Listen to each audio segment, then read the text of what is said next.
Oh god, everything is broken. Okay, here we are. Hello, welcome. Even the transitions don't work. I don't know what I'm doing anymore. Hello, welcome back to another One Piece stream. Chapter 1072. The Weight of Memory. Alright, so they are mass-produced weapons of slaughter. Okay, so they're messing around with devil fruits. Why does he have that awaken thingy around him? Or was that always there? I don't know.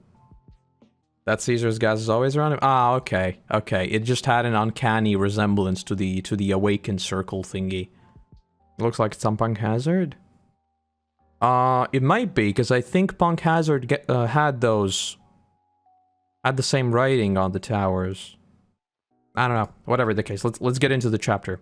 By the way, I didn't mention this before, but judging by the amount of black boxes I've seen, I'm guessing this is a pretty big chapter. Because I saw a lot of talk about this. This might just be because it was a break week, and people during break weeks usually just go a little bit loopy. But I don't know, I guess we'll see. Alright. Even if the world doesn't agree, I know that she is a living, breathing person. A true and undeniable human being. It was a success. I'm certain of it, and this is one great step toward the creation of world peace. Wait, what? Are we talking about... She's a living, breathing... Are we, like, growing humans? Is this like what the whole clone thing was about? Because, I mean, it's in squares, indicating that it's supposed to be some sort of... either flashback or something. I don't know. It hurts, I think I broke a bone. Distorted future. Brilliant. Alright, so she is still very much mad. And apparently she can not only turn older, but she can turn into a Giga Chad. That's pretty fun. Age skewer. Oh my god, he turned into a small boy. Is this shining material supposed to be my age? Give back the sparkling gems of my experience. Don't worry, my powers do not work on living things indefinitely. You said there's a good reason, let's hear it. Why did you kill my father? But Bonnie, if I tell you, then you'll... How convenient. How convenient, we're cut off. Okay, so we're back to the red porch. Kuma started climbing up the red line. There's no way he can get onto... I mean, yeah. The parallels here are very, very obvious at this point. But what is going on here? That's what I'm curious about. If I tell you why, Bonnie, it will only hurt you. I made a promise to Kuma that I would never tell you the reason why. Oh, so this is probably what the title is referring to, right? The weight of memory. It's something about Kuma in the past that Bonnie shouldn't know. Did Kuma do something very bad? Is Kuma a criminal? Is that why he has the title Tyrant? You had a good reason for killing my father, but you can't tell me why. Do you think I'm some kind of idiot? Not at all, please let me down. The decision to take away his free will came from none other than Kuma himself. Alright, so... Well, I mean, obviously she's saying he's lying, right? But, I sort of just take it at face value that he's not. And this is just Bonnie reacting as anyone would. Alright, my running theory now is that there is something in Kuma's past, potentially, because mothers are so elusive in the world of One Piece, potentially with Bonnie's mom, maybe? Because, I mean, if he is protecting her, and he's protecting her from his own memories and free will... That seems kind of odd. And then we talk, and then we think about, like, his whole Bible thing, right? His whole turn to religion. Could that be something? I don't know. I don't know. It was hard for me too. I don't even want to remember it. Oh, so is this whole chapter just about painful memories? I guess for painful memories, One Piece flashbacks, here we go. Here we go. Kuma is a great man. I am proud of my good friend. I love him with all of my heart. And that is why I cannot tell you. Please, Bonnie, you must understand. I love how This is like one of those things that I don't mention nearly enough. This is obviously a scene that is leading to something big. I mean, clearly, this all talk about memories and whatnot, we're going to go into a flashback, right? And it's setting the tone to be very serious, and then we just have this little, this is abuse. I mean, it is. It is. Beep, beep, beep. What is that? Wait, Bonnie, that's not what you think. It's nothing. It certainly doesn't have anything to do with Kuma. Certainly not. Certainly not. Definitely not. Definitely not.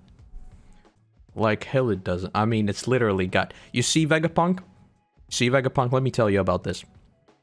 When you want to hide things, right? Let's say you want to hide X. You do not mark a door with the letter X. And if you want to hide Y, you do not mark the door with the letter Y. Relatively straightforward, okay? Think about that next time you do something like this. Wait, what? Oiled shock? What the hell is an oiled shock? Did she just break a chain with her hand? He likes to keep his doors organized? I mean, I get it, but if we're trying to hide stuff, how about we not put a big marking on it? It's something that Kuma has extracted. I mean, this has got to be his own memories, right? Memories. That's right. A scholar in the West, Blue, once said that people lose 21 grams of weight after... Oh, this is true. I remember reading about this in the real world, too. They were, like, doing this whole experiment of people dying, and apparently they lose, like, a little bit of body mass. Apparently that is true. I don't know. I remember hearing about it, probably, like, on Reddit, on a meme or something like that. This is apparently true. So that's pretty cool. In other words, that is the weight of the human soul. Once again, very interesting, we're talking about souls. Almost as if my theory had legs. Almost as if. Calling it now is going to be true. The soul really exists. We can observe it. It is so fascinating. Your powers take pain supposedly invisible and give it form. So that it can be foisted. Okay. That's an interesting word. Often to another, sending the peripheral nervous system signals via radio instead. So what about the mind and heart then? Mental images, memories. These things are signals emitted by neurons. How heavy are they? How big? My dude is literally trying to develop like a BCI. My dude just wants to create Sword Art Online. Like straight up. They should test the Souls theory with Brook. I am like... Think about Brook. I've said this literally the time he appeared. Brook is the most random thing ever. I mean, and that says a lot in the world of One Piece. The fact that we have a fruit that revived him just because his soul couldn't find his body. I mean, tell me that doesn't just seem like something Oda snuck in there. And this is gonna be like, oh, you remember the soul thing? Remember the soul thing? I guarantee it. That's how the devil fruits operate. I guarantee it. Guarantee it. And and obviously everyone has one soul, and the whole devil fruit thing, it attaches itself to your soul. Think about that. 1,000,000%. All right. You're saying you want me to produce memories and show you. You want me to embarrass myself. Please, you must. It's a chance for a great scientific leap. Okay, this is glorious. This is glorious. And I mean, yeah, this is what I was talking about, like, long ago, right? The fact that Kuma gave up his free will for something like this. And based on what this is, like, telling us, they were obviously very good friends. Wait, actually... I just assumed these are Kuma's memories, but what if they're not Kuma's memories? What if they're, like, Bonnie's memories? And that's why he doesn't want to tell her, right? Because, I mean, think about it. If they were Kuma's memories, what benefit do they have in hiding them away here? Unless Kuma was wanting to protect Bonnie and something that happened in her past. Maybe. Maybe. And he's literally freezing people with the frost of the underworld. Let's just not talk about that. The fact that he is literally the Lich King. Preserving his soul? I wanted to say something, but then I realized it's kind of heavy spoilers for another series, so I'm not going to say it. But I think what everybody is expecting here is for her to lay her hand on it and flashback, right? It's the perfect transition. It would be absolutely beautiful. And just think about it in the anime, right? We see her put her hand on it, and everything just suddenly blows up, right? And we go way, way into the past. That'd be awesome. But I don't think these could only be Kuma's memories. Because automatically I assume they would be. But maybe they're Bonnie's memories. Okay, let's keep reading. Don't you dare touch it, Bonnie. That pain. You should know Kuma's power. Enough pain to be lethal. No. And the fact that this is interspersed with Kuma being annihilated and him attacking Marie Joie for no reason whatsoever, that is what's even fishier here. Okay. I know my father's powers very well. This is my father's memory, isn't it? I don't think it is. I don't think it is. Okay, Labo Phase Egghead. Oh, of course we're not gonna find out. Brilliant. What are you kidding me? Rob Lucci climbed up here. Okay, so he wants to get annihilated once again. Let's have round 2. Let's have him beat again. I'm sorry. It seems we had a systems malfunction. Good thing Zoro and Brook are down there. They should be able to hold their own. Of course they are. It's 2 against 3. Depends on how they fight. No, look closer. The odds are worse than they were before. The Seraphim have reached us too. It's 2 against 7. Brilliant. And the enemy is all elite units. Okay. Great. Now the odds are very much not in our favor. It's also playing with what is a person's identity if they make a clone and give them to all the consumers. Yeah, I mean, I feel like that whole concept is super interesting, and one we've sort of already touched on with Kuma, right? And that's what I was talking about, I believe, with post-war, and when we learned that Kuma is protecting the Sunny, right? Like, if he has no free will, but he has these limited bits where he wants to protect the Straw Hats, I think there's like a really, really interesting conversation to be had around what exactly is Kuma, right? And if that's what we're going to be seeing, and again, the chapter is named Weight of Memories, is it the memories that make a person? I would argue they are, because I mean, everything that happens ultimately shapes who and what you become, right? So, I don't know. I feel like that's a really interesting topic that we might be delving into. And maybe, if these are indeed Bonnie's memories, because think about another idea. Think about it. I'm sorry. Momo's sleeping right next to me and I just hit him in the face with the wire. I'm sorry. Think about another thing. Bonnie is sort of like Luffy, right? Both of them are sort of childish. And if we're talking about memories, and memories making a person, what if the reason why she's sort of childish is because she's missing a lot of memories that would make her mature? Maybe. To be fair, they are manga characters, so if Kuma is dead, wouldn't the paw of memories disappear?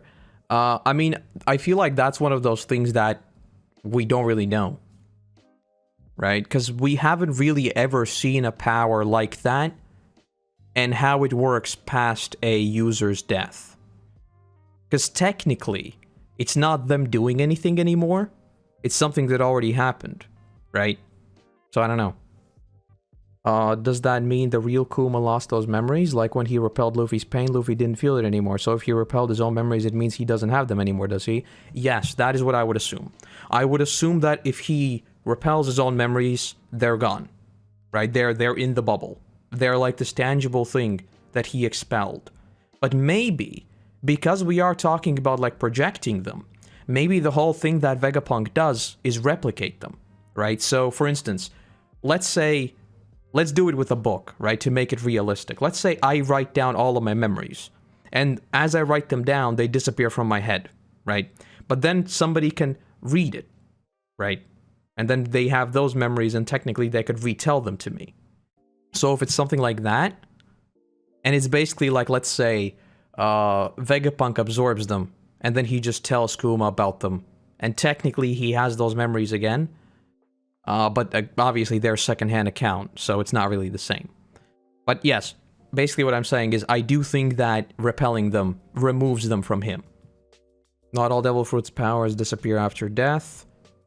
And yeah, you're talking about Big Mom's power. That's probably a very, very safe bet, right? Because Big Mom's, like her little cloud is still around. I think it's safe to assume that they stick around too. Anyway, let's keep reading. Let's keep reading. I think we're like halfway barely. Alright. They must have summoned them while the barrier was on the fritz. No, CP0 would not have made the call to bring them here. The Seraphim are equipped with just enough personality to make decisions for themselves according to the circumstances of battle. Another thing that is sort of interesting, right? Because the Seraphims are not just robots. What happens if they learn things? What if they basically become sentient? Is that something we're going to see? Because, I mean, if they have enough personality to make decisions, then that also means they are sentient. And if they are sentient... interesting. Because obviously the authority hierarchy still exists and they can be overwritten. But at some point, maybe they can just break free of that. Interesting. Interesting. Big Mom technically could be alive. I mean, technically, yeah. I mean, she's just chilling in lava, I guess. So they sensed they had a brief window when the barrier was down. I didn't even give them the order to come. We can't send them back down now. The dome's closed already. CP0 has made a grave miscalculation then. Here on this phase, we are higher on the authority Oh, okay, so it's actually a great thing. Brilliant. The Seraphim will be to our benefit instead. So, reverse Uno. Brilliant. Only if our orders get through. Until then, they are a maximum level threat. I gotta get down there. Okay, so they're sort of on our side, but not yet. So we just need to rush to them to make sure. Great. Edison Lilith, do as you're doing. Okay, okay. So sad. Mosshead dies in the line of duty. Okay, I'm not gonna lie. That is a really, really good line for Sanji. That's a really, really good line. I'm not even mad about that. So sad. Mosshead dies in the line of duty just before he reached the One Piece. That is so good. That is actually so good. And now that I think about it, them explicitly talking about the One Piece, that's not something we see a lot, to be fair. Right? It's always Luffy's gonna be the king of the pirates. We don't ever talk about the actual One Piece. That's pretty interesting. Alright. You're going to. This is trouble for the whole crew. The Sanji theme is absolutely loyal to all of Nami's orders. Okay. Okay. Don't second guess it, you twirly theme. This is serious. Okay, not gonna lie. This is pretty good. This is pretty good. I'm not even angry about that. Alright.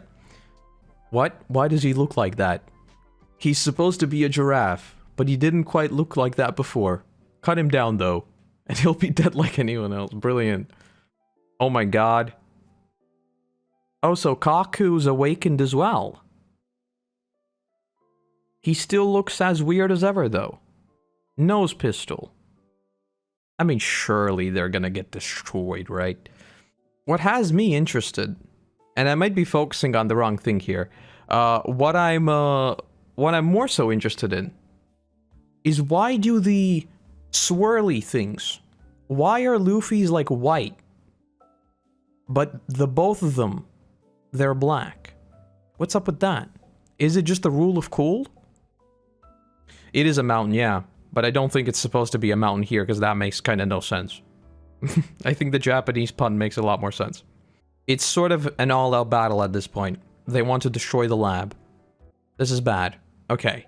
Oh no. They're going to destroy the lab. Oh no. Oh no.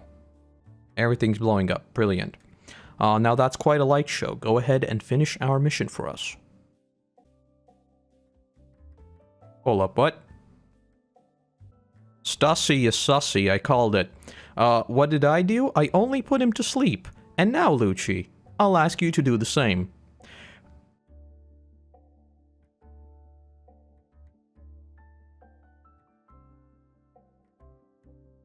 Oh.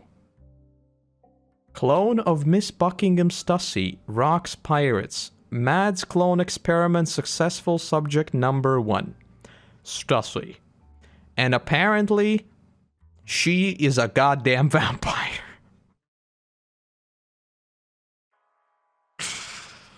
Well then. Oh. Only 5 devil fruit users can fly, by the way. Only 5. I think it was 5. She's got wings. She definitely can't fly. It's Weevil's mom. Yes. And wait.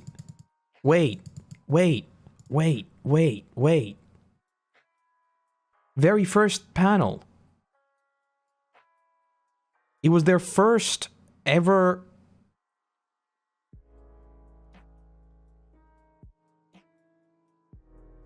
Wait a second. Are you telling me that Vegapunk was in cahoots with the Rocks Pirates? What? And is Weevil a clone then too? Is Weevil some sort of wacky clone? Is everybody a clone? Is this clone piece? And what the hell is this devil fruit? Is she literally a vampire? At least that one member of Rocks was in cahoots with Mads. I mean, to be fair, it was Mads, right? And Mads was mass manufacturing weapons of mass destruction or whatever it said. So, that's not entirely surprising, to be fair, right? But hey, you know what we just got? Because, I mean, to me, she's clearly turning on them, right? So she's in cahoots with Vegapunk, who is by extension in cahoots with the revolutionaries. So finally, my theory came true. Just when we needed it most, when we were going to be attacked by Seraphims and CP0, a revolutionary that was supposed to actually be fighting us turned out to be a good guy. I got another thing right. There it is. There it is. More reason for people to get angry that I'm apparently spoiled. Weevil could be a failed Whitebeard clone. Yes, I suppose so. But to be fair, Weevil doesn't seem to be like super old, right? Because if they had a successful clone and then Weevil would be a unsuccessful clone later, Oda's seriously been cooking, I guess. So this is basically the end of CP0. Because I mean, Kaku's down and she like got him within the space of 3 seconds. And then, I mean, Lucci's gonna get annihilated any second now. So, Weevil's probably Whitebeard's real son? I don't know. Weevil is such a wild card that I wouldn't be surprised if he is tied into this entire narrative of there, like, being clones running about now. Because Weevil was such a wild card. He literally came out of the blue, and he hasn't really popped up yet. Right? But at the same time, him being a clone doesn't really change anything, does it? I mean, why would we care if he is a clone? It's not really relevant in any way. Weevil is 35 according to the... Oh, I thought he was like... Oh, Jesus, he's 35? Okay, never mind then. Things are going way too smooth. That's one big red flag for me. Things are going way too smooth. And at this point... Because a few chapters ago, remember how everybody was like, oh my god, this is Sabaody 2.0? Literally everything's going wrong, right? But now, if she turns, and we've just annihilated literally all of CP0, and the Seraphim are once again on our side, things are going way too smooth. I do think that those memories are going to be something very bad. And I don't really think they're going to be... If they are Kuma's memories, they must be something... I mean, this is probably going to sound really obvious, but I think it must be something that has to do with, like, Bonnie's past or something. Because I feel like this is too obviously... The bait is too obvious, right? This is literally leading us into the Kuma flashback, which to me seems too obvious. But if this happens to be a Bonnie flashback, the only member of the worst generation that we haven't properly explored, not the only, we still have the Mad Monk. We haven't really learned anything about him either. But yeah, the only member, or one of two, that we haven't really explored, and the one that has already had very, very wacky interactions with Akainu. Because that scene in post-war, of him talking about how his blood ran cold and whatnot, that she escaped, that is big red flag, and the fact that she literally pops up in Marie Joie in the Reverie after being caught by Akainu, and then poofs off again, something with her is very, very, very sus. And I would not be surprised if there's something in her past. Maybe it's even a case of Kuma not even being her father or something. Might even being something like that. I sort of assume that Stussy is just automatically helping us, right? But what if she's not? What if she's not here to help the Straw Hats? What if the Straw Hats are literally her next enemy? I mean... And what's up with the silhouette? Well, not the silhouette, but the call we had last chapter, right? Of somebody saying that of course they'll help Vegapunk. What's up with that? Did we just forget about that?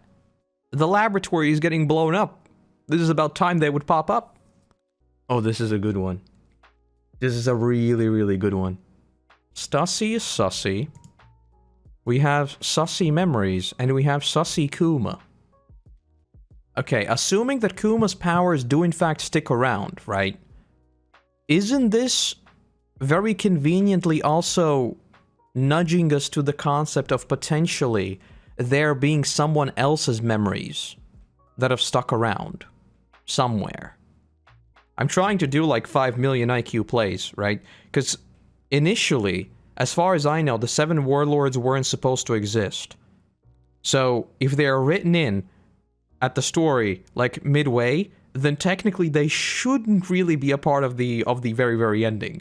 So it's not a case of us going to Laugh Tale and finding this big Kuma thing, right? And it's the memories of Joy Boy. It's not that.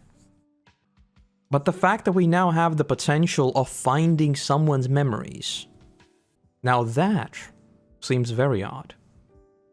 Remember Stussy drinking giraffe blood back in Hulk? No, I don't. I don't remember that. I do not remember that. I remember that she just occasionally popped up, but I don't remember that. But that is glorious, if that actually happened. That is actually glorious. I mean, Kizaru is there, yeah, but I mean, at this point, with the overwhelming power I feel like we have, I think we can make a relatively safe getaway. Because, I mean, this is one of those things that I've been always saying with One Piece. With One Piece, I have literally zero sense of time. Because the world of One Piece seems to be extremely big, but also not, right? When I learned, I've been saying this like a million times, when I learned that the entirety of pre-timeskip takes place over the course of like a couple of months, to me that was mind-boggling. Because sailing around takes a lot of time. Which in the world of One Piece, clearly it doesn't. So I would assume that for them to mobilize their unit and to get here, it would take a long, long time. And based on what we've seen going on Egghead, this doesn't appear to be... I mean, literally all of this is happening in the space of like an afternoon, right? This is your Dressrosa, where everything in Dressrosa happened in like 4 hours. So time-wise, I don't think we're in a huge rush, to be fair. I don't know. I mean, there's no way we're not finding out what those memories are, so clearly. I mean, I won't lie. Obviously, now that clones are suddenly so important again, I mentioned this briefly back in Whole Cake Island when we actually saw them, right? The fact that we had a lot of clones running around. And I also mentioned it the first time when we saw the Kuma army, right? The fact that clones are apparently a thing now. And as much as I want to say Luffy is a clone, Zoro is a clone, Kuina is actually a clone, right? Both of them are clones, Tashigi and Kuina, they literally look the same, they're both swordswomen. Both of them are clones. 1,000,000%. I feel like it sort of takes away agency and any sort of meaning from a lot of the story if you do that. It's just like, okay, everybody's a clone, everything is interconnected because everyone's a clone of one another. I feel like that's just too convenient for what Oda usually does. So, I'm cautious about calling everyone a clone, if that makes sense. Her being a clone of his original daughter. Oh, that sounds interesting. That sounds interesting. I actually kind of like that. Yeah, you know what? Just ignore everything what I said. If there is a backstory to Kuma about his family dying, and then Bonnie being like a clone of the daughter he sort of never had, that would be very, very sad. That would be very sad. This is a really, really good chapter, though. I really enjoyed this one. Lots of good stuff in here. Honestly, the whole clone reveal and Stussy, that's cool. But to be honest with you, I more so care about the memories. I don't really care about Stussy that much. She was sus from the beginning. What I want to know is what's going on with Bonnie. I mean, Egghead is still sitting on 100 in the establishing shot. So, whatever that 100 is, nothing has happened. Alright, whatever the case. Let's give the chapter a rating. And I need to be very careful because it's very hype, right? And I don't want to get caught in the hype. Obviously, my ratings are 1,000,000% based in rational thinking. Of course they are. Of course they are. Why wouldn't they be? That said, the official chapter rating for this one is a very, very respectable 9.3 out of 10. Sussy Stussy, but I don't really care. I just want to know what's up with the memories. And are we going to find Joy Boy's memories? That's about it. That's the review. That's the review. We can ship it. Alright, that said, thank you for joining me. I'll see you with a new video. Probably 2 this week. Actually 3, because I need to put up this on the second channel as well. I've got a lot of stuff to do. And hopefully I don't die in the process. Alright, have a wonderful start of your week. And then I'll see you whenever I see you. Alright, bye-bye.